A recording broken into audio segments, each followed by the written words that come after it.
हमारे इस channel DJ Balkrishna entertainment official को लाल बटन दबाकर सब्सक्राइब करें और साथ में घंटी के निशान को दबाना ना भूलें ताकि सभी नए ऑडियो वीडियो आप तक तुरंत पहुंचे, बिल्कुल मुफ्त।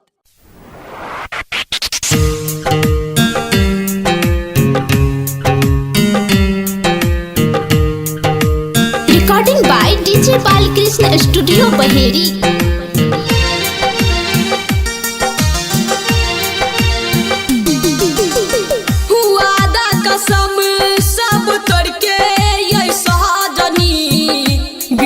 सफर में जाई छी छोड़ के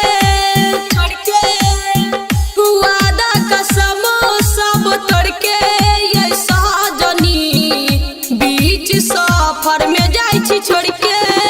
पल पल आहा के याद सते तई कोहना जी हम पेबई आहा जे हबै पिहिया बाके गा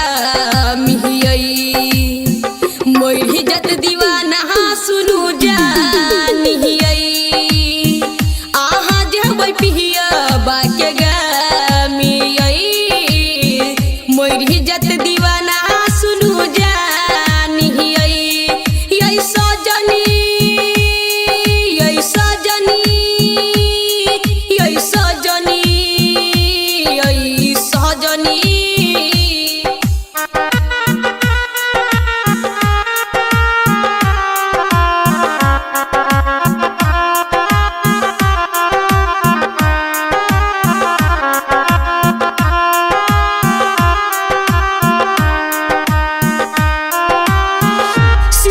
के जेना तोड़लऊ सोचल सपना बिखरलऊ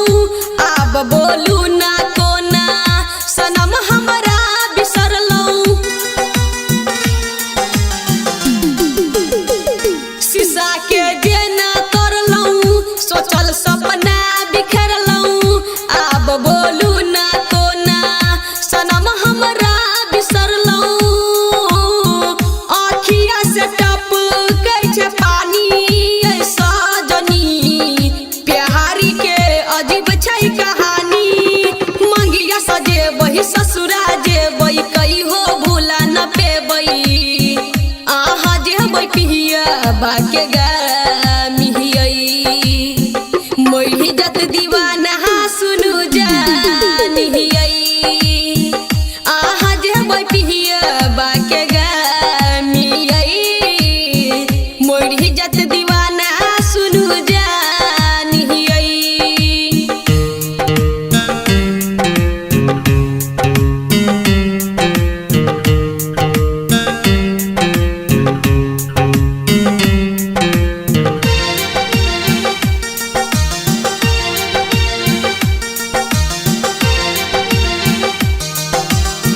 पहले तो प्यार सिखेलऊ दीवाना दिल के बनेलऊ मोरई खातिर अकेला ई दुनिया छोड़ देलऊ पहले तो प्यार सिखेलऊ दीवाना दिल के बनेलऊ मोरई खातिर अकेला ई दुनिया छोड़ देलऊ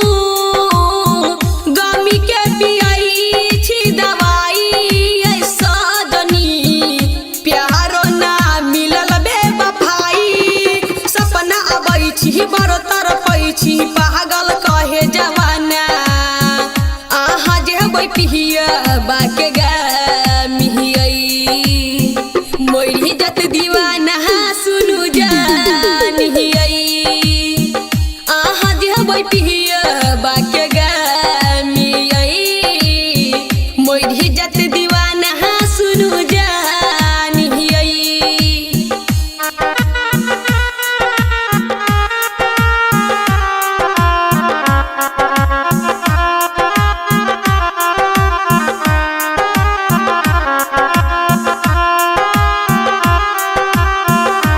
म्यूजिक बाय डीजे बालकृष्ण। अब की जी के है तई जोहर के पियल जेतई राइटर चुन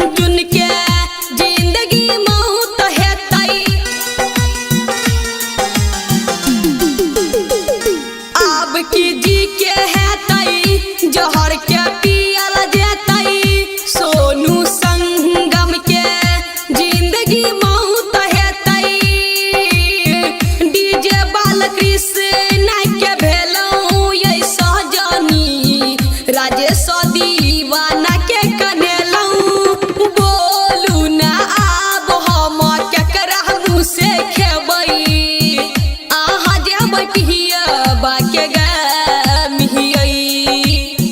मोरी जत दीवाना सुनू जानिहियई